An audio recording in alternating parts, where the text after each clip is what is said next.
Warning, the following video may contain cursing and adult coarse language. This video is not meant to be viewed by individuals under 13 years old. If you are younger than the age of 13, then why the goddamn fuck are you watching this piece of shit?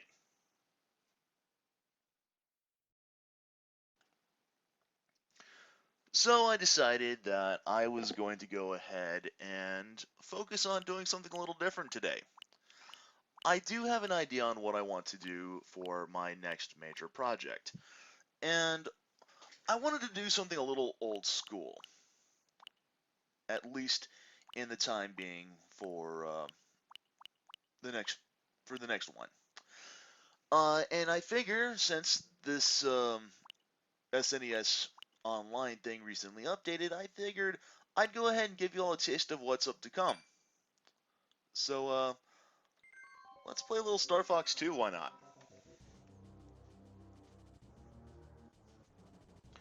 So Star Fox 2, for those of you who might not know, was an unreleased Super Nintendo game that never really saw the light of day. It was meant to be released, but by the time that Star Fox 2 was completed and was meant to be released, the Nintendo 64 had already been released. And Nintendo really saw no reason to release a game for an already outdated console, so that's part of the reason why we never got it. Kind of a shame, because Star Fox 2 actually came with a lot of new ideas that was introduced into the series proper. This obviously, as you can tell, is the Nintendo Switch Online version. This is not the first official release. This game actually got officially released in America with the release of the Super Nintendo Classic. But it only came onto the Nintendo Switch Online actually earlier this year. In fact, it actually released today on Thursday, December 12th, which is when I'm recording this. Now, there was an online beta for a dumped ROM, and I believe it only had the normal and hard modes. I don't believe it had expert on here. But I believe what we got here on Nintendo Switch Online was the same version on the SNES Classic. We're going to go ahead and we're going to go into normal mode.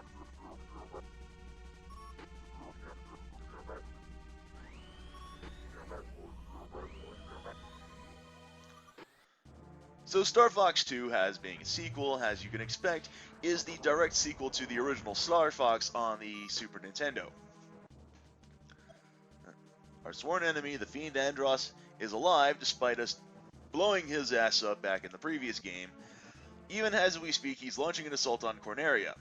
Battle carriers and attack forces of ANDROSS are now advancing on Corneria. Enemy bases have been established on overrun planets, and missiles will be fired from the enemy bases. We must ask for your assistance, and Corneria will survive if it sustains minor damage, but if the damage reaches 100%, well, the game is over. So we need to go ahead and defend this particular location. For those of you who may have played Star Fox on the DS, the Star Fox Command, this game is kind of like that in the situation, only instead of protecting Corneria in that game, we played as the Gray Fox. Or that was our main base that we were attempting to defend. Anyway, we have 6 playable characters, not just the 4. Miyu and Faye are newcomers to the series that were never before seen in the series and, well, never were seen again. Obviously, we've got Fox McCloud, he is the leader. We've got Falco, the Star Ace pilot. We've got Peppy, who's the wise man of the team. We've got Sleepy the mechanic, and I'm not entirely certain what roles these 2 girls play. I don't think there was anything ever really introduced in exactly what roles they would probably have. I believe Miyu's design was recycled as Cat Monroe starting from Nintendo 64, and Faye was recycled into the character of Bill Gray. So I assume maybe Faye would probably maybe be of like a security officer of some sort, and I don't know, maybe Mew's probably the communication expert. I couldn't really tell you. Anyway, the difference between these 6 characters are that they're branched off into 2 groups of 3. Fox and Falco have a standard R-Wing. You can see here on the status that everyone has a different charge, a shield, and a speed rating.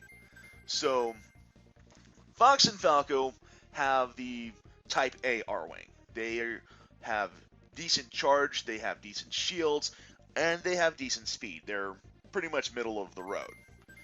Peppy and Slippy here have the biggest amount of shields, but they take the longest time to charge up their laser, and they're also the slowest and least nimble.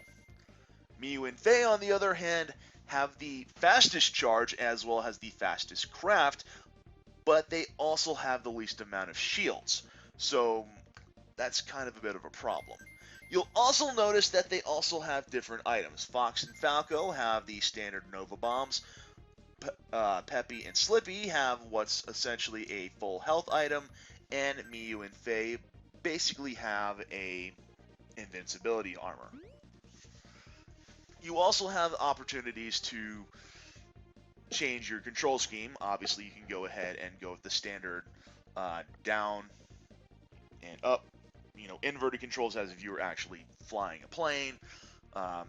Blaster is your B button, boost is Y, specials your X, and brake is A. You can change these as you'd like, but the problem is that you're already set to a specific type of you're set to a specific type of control scheme that you really can't actually change on the fly. It's set to one of these 4 controls, so I think I'm going to go ahead and go with Control C. Now, you can choose your wingman by choosing which particular character you choose. The game will automatically choose your wingman for you. If you don't want this particular fighter, or if you don't want this particular pilot to be your wingman, you can go ahead and change someone else. I think we'll go with Falco.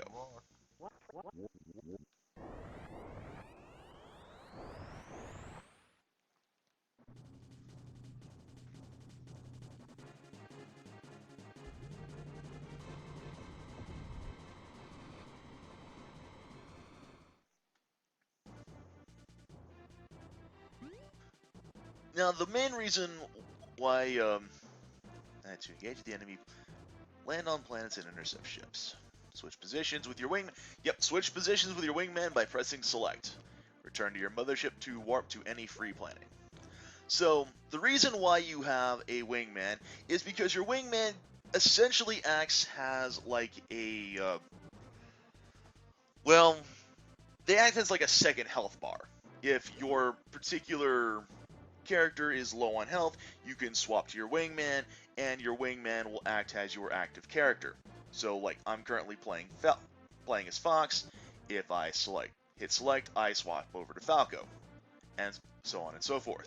I can return to the mothership at any time to power up my shield and, again, to warp. So we're going to go ahead, and I think we're going to just advance forward and intercept this missile.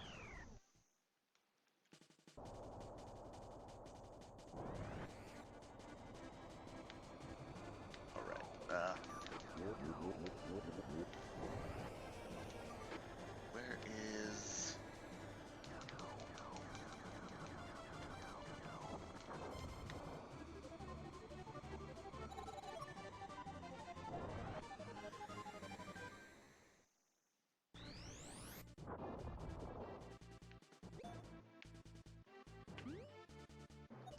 Get ourselves a few fighters.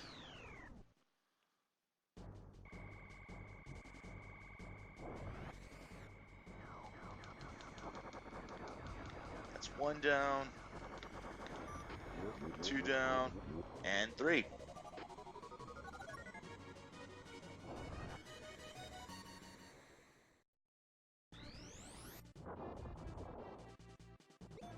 And since we're in the neighborhood, let's go ahead and take care of the battlecruiser.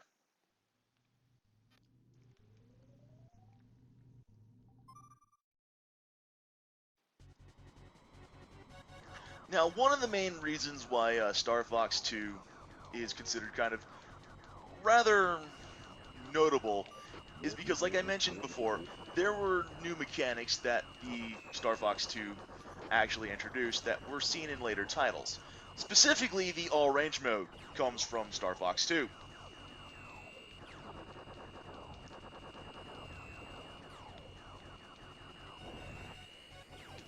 Just gonna fly forward.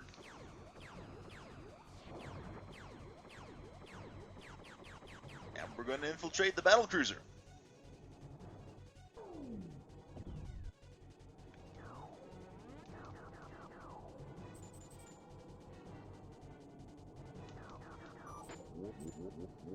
Ah, and here's something interesting. This is also a new method that was introduced in Star Fox 2. We have the Walker mode. This was actually introduced officially with Star Fox Zero for the Wii U. We've never seen this before or since. We might see this in a future title, possibly. I'm not going to hold my breath on that.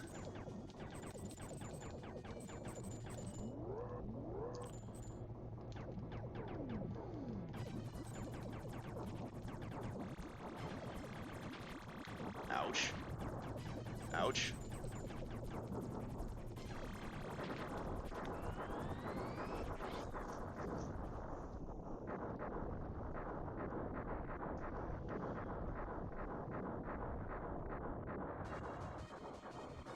One down.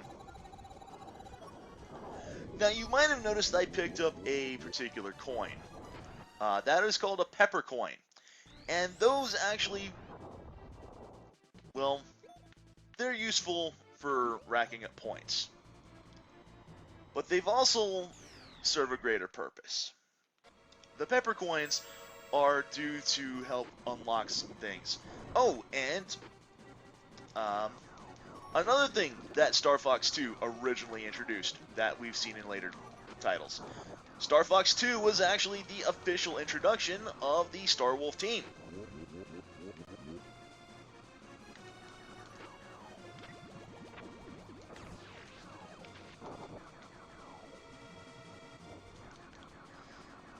In fact, we actually will fight various members of Star Wolf and... Oh, no. Damn it. Didn't mean to run into that. We will be fighting various members of Star Wolf throughout the game. Pegmud here is just the first of many. Also, I think I'm about to die if I am not careful. I have to... Yep, we're just going to go ahead and take him out with a bomb. Oof! And run into a meteor.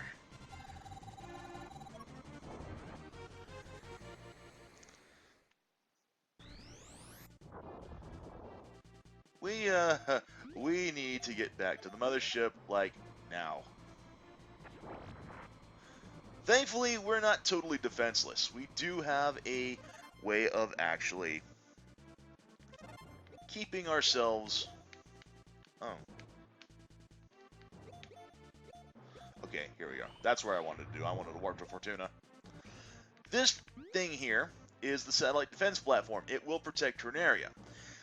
It will charge up lasers, and it will take out one of these threats if it gets a little too close. But we can't rely on that.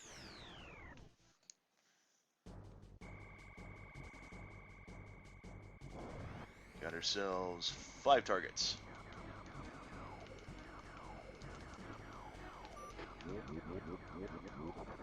Yeah, I know, Falco. Thank you for...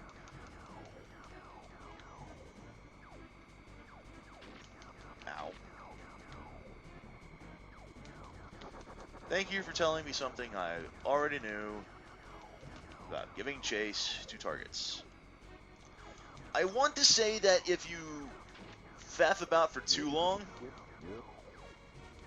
see, the defense system already took out a target for us. We don't have to worry about those missiles anymore.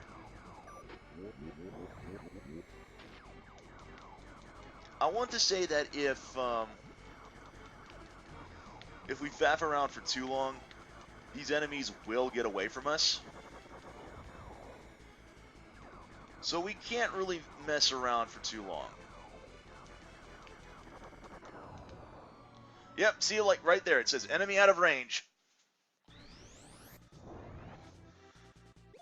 So, and you'll notice that, like I mentioned, the missile that we took care of, or that was flying over toward Corneria, was taken care of by the missile platform. So we don't have to worry about that anymore. Bully for us. But now we got this cocksucker we need to deal with. Or rather, we don't have to worry about it anymore.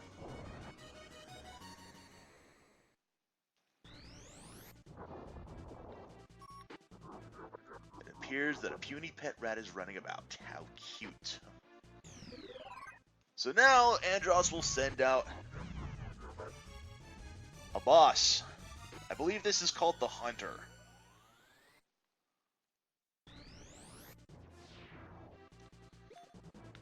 So yeah, we need to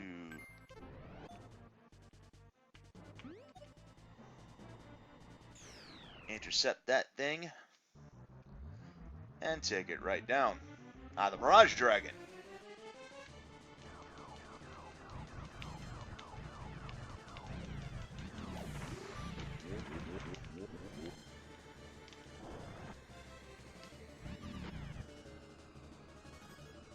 LNR will, as per usual, will go ahead and cause us to barrel roll, which will help deflect fire. Something I probably should have been doing in the Pigma fight.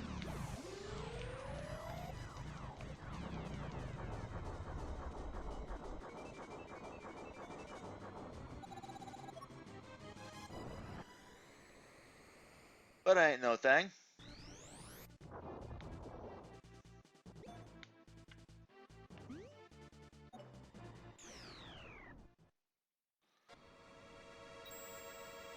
Ah, this is another start. Yeah, Leon of the Star Wolf Wing is now here. Yeah, Wolf ordered me to crush you.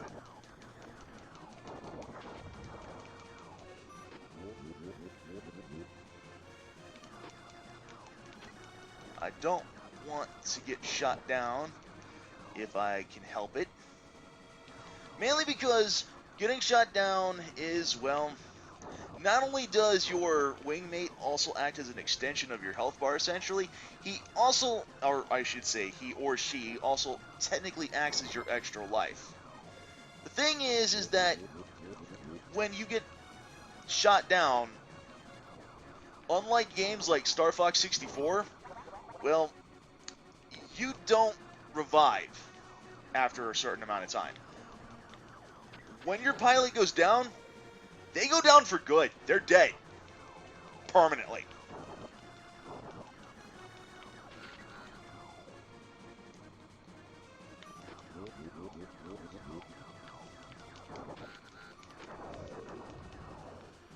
Should have taken care of that earlier.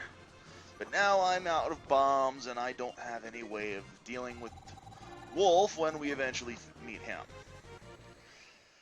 Because unfortunately, we're going to fight Wolf. One way or the other.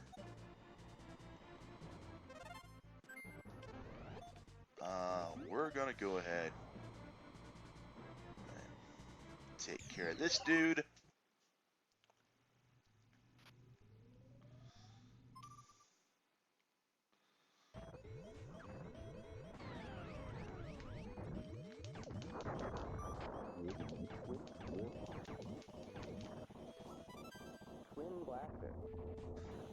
Now, yeah, walking around in a 3D environment like this,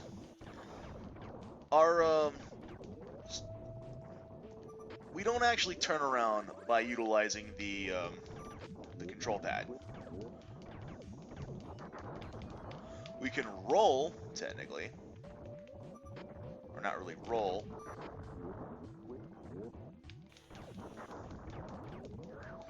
Also, I picked up twin blasters at some point, it looks like, I think.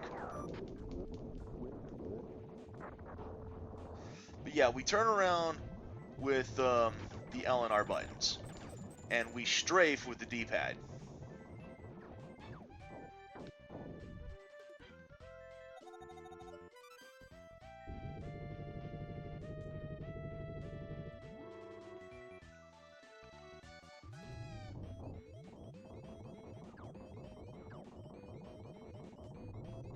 So we're just going to go ahead and move on in here. Hopefully find a bomb or two we can possibly use.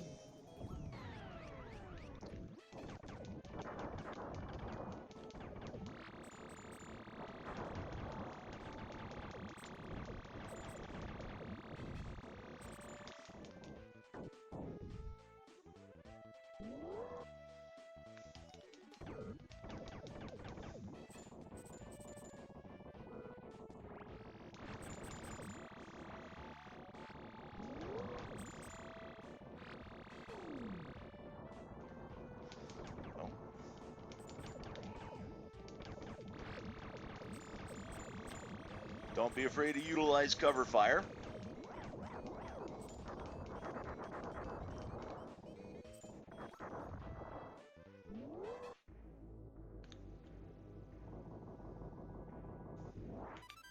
Twin blaster.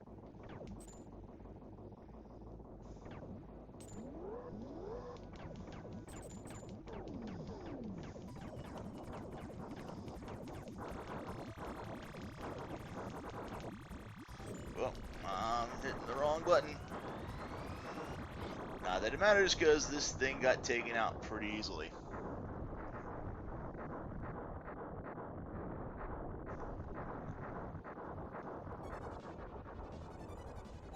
Took a little longer than I anticipated, but it is what it is.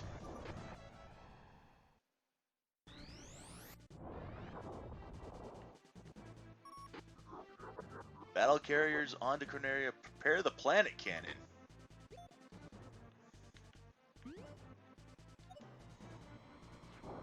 We're not going to get to that in time. Yep.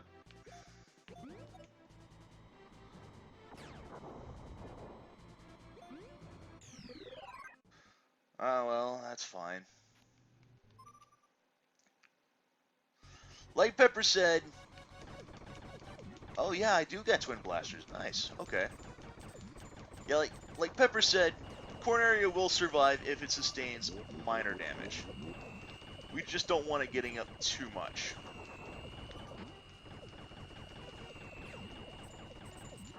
Oof! Yeah, there's no avoiding that, I guess.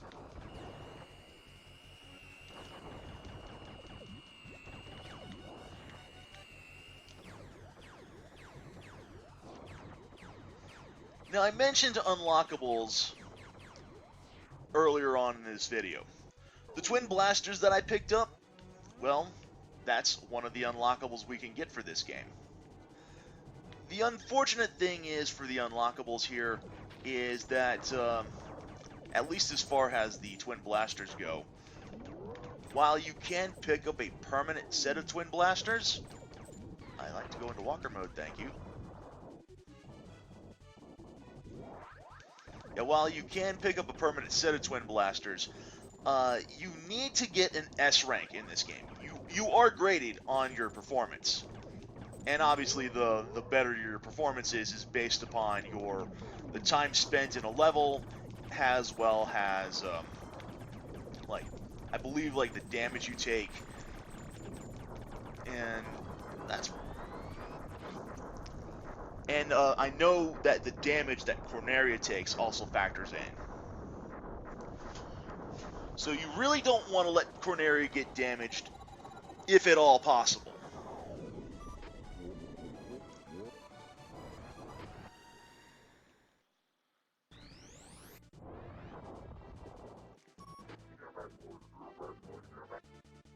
Star Fox, you mangy cur, how dare you challenge me again?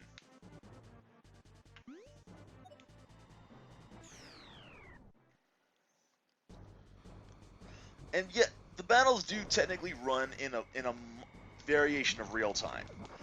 As you saw earlier, we were fighting against some of the one dogfights, and the mobile defense system took out that one set of missiles. and then how far the one missile advanced while we were messing around on that one planet. So we don't want to spend too much time in a mission either chasing down missiles or chasing down particular fighters or anything like that. Because the more you spend in a mission like on planet side trying to recruit a base, the more time that a set of fighters or a particular set of missiles are going to go down to, chase down Corneria and possibly cause a bunch of damage there.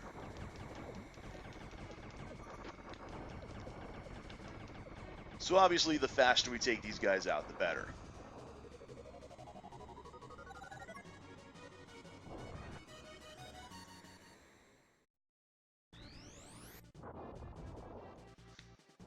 Now all we need to do is just take out one more planet, and we pretty much have a straight shot to Andross.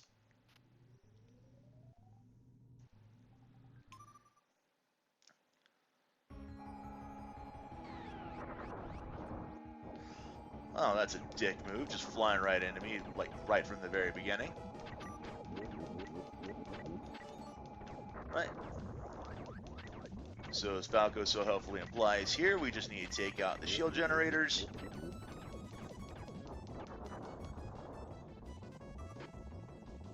And then we can go into the base.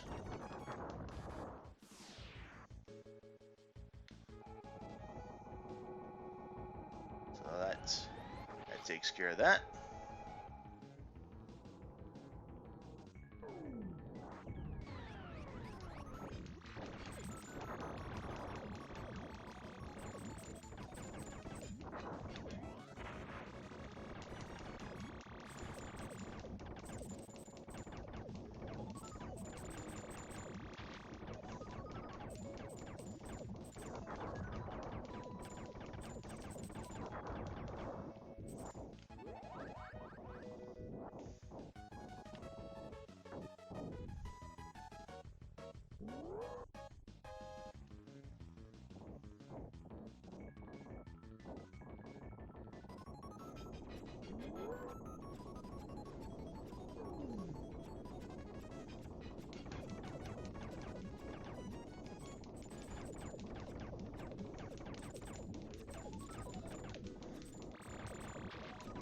Ouch.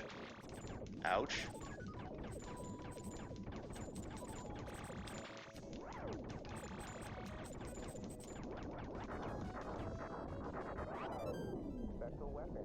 Oh, we got a bomb.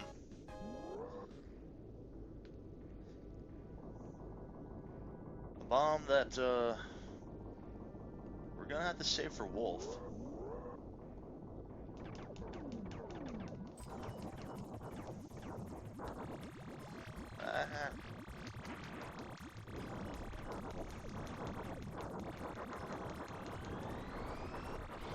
Thankfully, at least you get cutscene immunity as soon as you blow up a base boss here. We are going to be going in with about half shield, so that's kind of worrisome. We're not going to be able to heal up.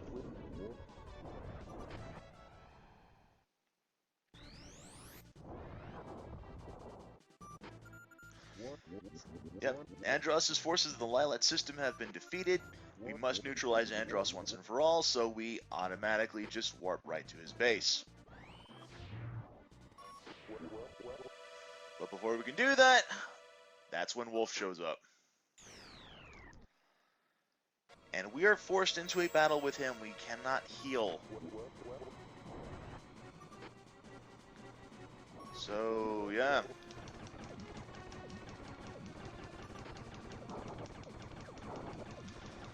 At least, thankfully, we have twin blasters, so this should hopefully be a little less painful. Or we could just use our bomb and kill him immediately.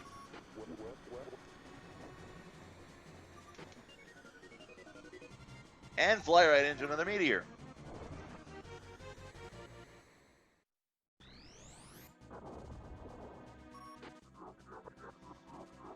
You pathetic fools are completely worthless.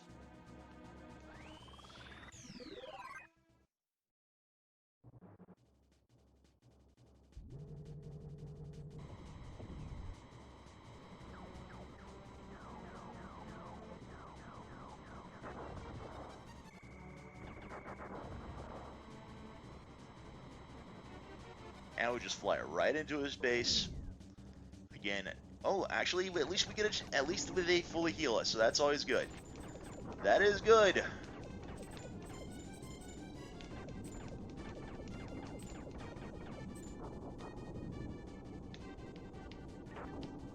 Ow, ow. Okay, good. Didn't think I was gonna be able to transform in time. I thought it was just gonna let me like fly right into the wall.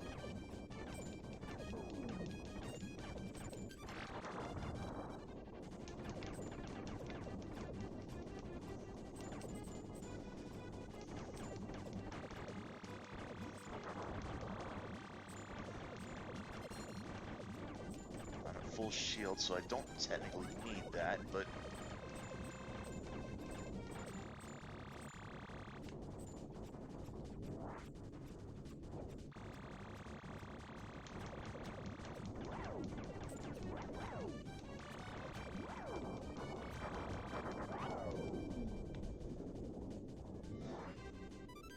Special weapon. I will take that though.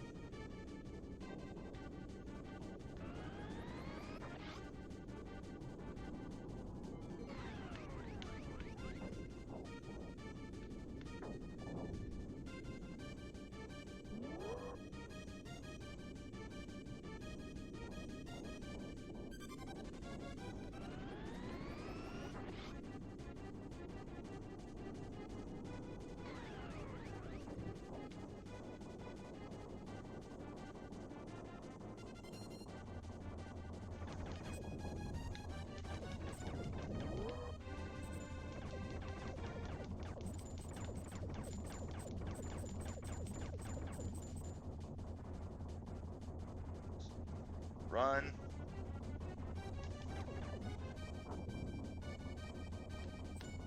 Oh, hold up. There we go.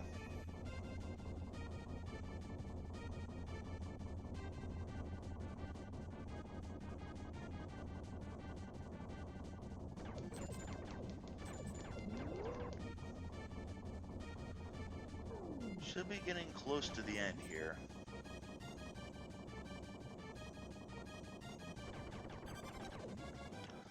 I mean, even though this is called normal mode, this is technically the easy mode of the game.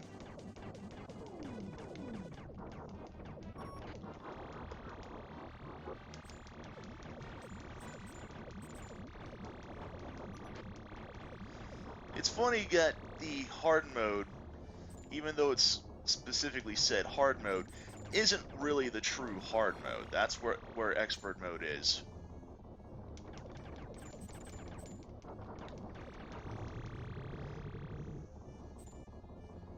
Alright.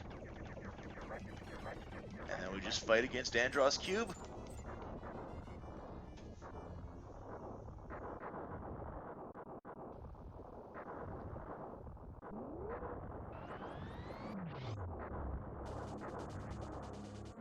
And then we just chase after him because he's not totally dead.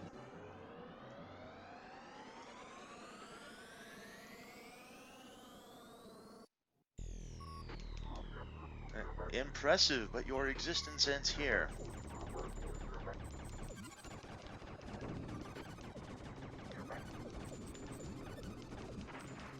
Ow.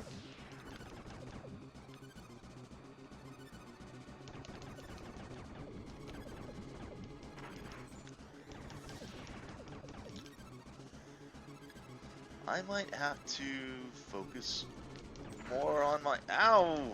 Son of a bitch!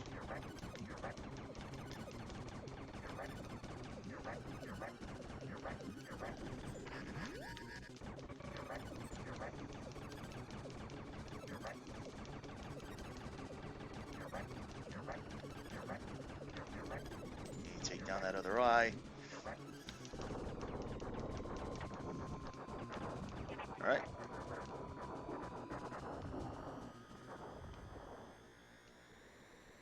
Oh, that was a bit more hair-raising than I thought it was going to be. I actually thought I died there for a second.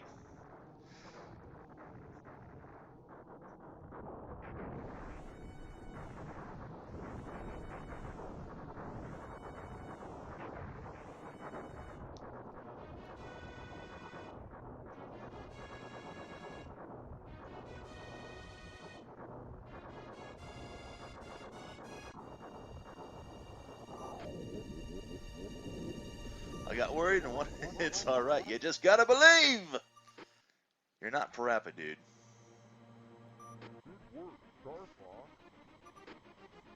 It was a team effort. What's a mission? Adios, ANDROSS. Let's head back to Corneria. I don't think those voiceovers were actually in the ROM beta version.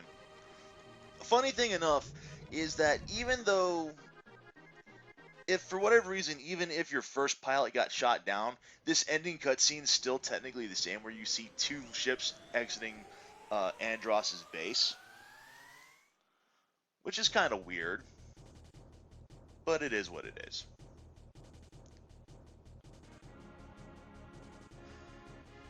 But that was Star Fox 2, at least the whole normal mode anyway. There are, like I said, two additional difficulties. There are the hard mode and the expert mode, which do throw more things at you, on top of being, more difficult. You have, I believe, hard mode throws one more planetary base and you get more missiles. And I don't know if the fourth member shows up on hard mode or if he's only limited to expert. But we do have a fourth member of Star Wolf, Algae, who was reworked into Andrew from Star Fox 64 and onward.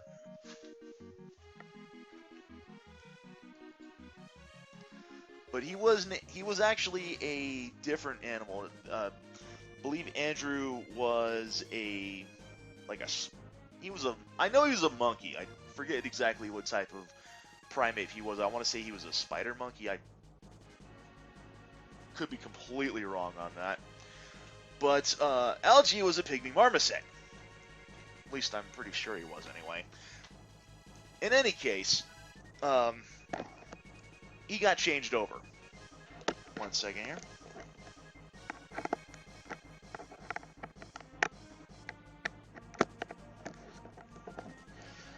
Funny how my headset is just about to die right when we're finishing up. It's just as well I'm not keeping this recording for too much longer here because we're already in the end credits.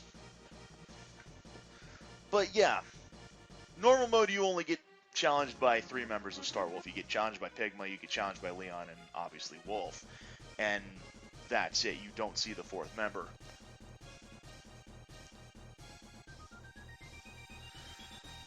But as I mentioned earlier, one of the unlocks that you get is permanent twin blasters. But the only way to get those permanent twin blasters is by getting a specific ranking. As you can see here, we got a basic score. We destroyed both carriers. We rescued both planets. We actually met the time limit. We actually got a limit of 100. We got 82 on there. Corneria was only partially damaged. We didn't use our partner, so we got the bonus for that. But even so, we only got a C rank for this. As you can see, it goes all the way up to A, but A is not the best rank. The best rank we can possibly get is S rank. The only way we can get an S rank is if we wind up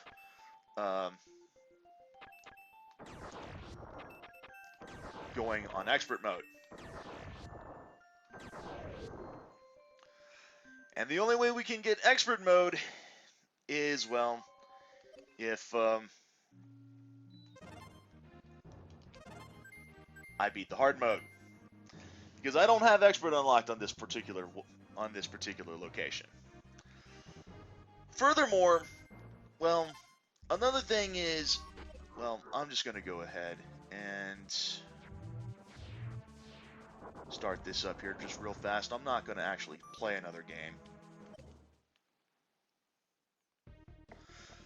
But the thing is that not only are we going to have to beat expert mode, but you have to beat expert mode with every character. So, yeah. That is, that ain't happening. So anyway, that was Star Fox 2. And I'm going to go ahead and I'm going to call that an episode here. So thank you all for joining me. This has been Mr. Ben. Um, once again, thank you for watching this slightly extended episode of what's to come. And I will see you for the first part of the next major project. Until then, I'll see you next time. Later, folks.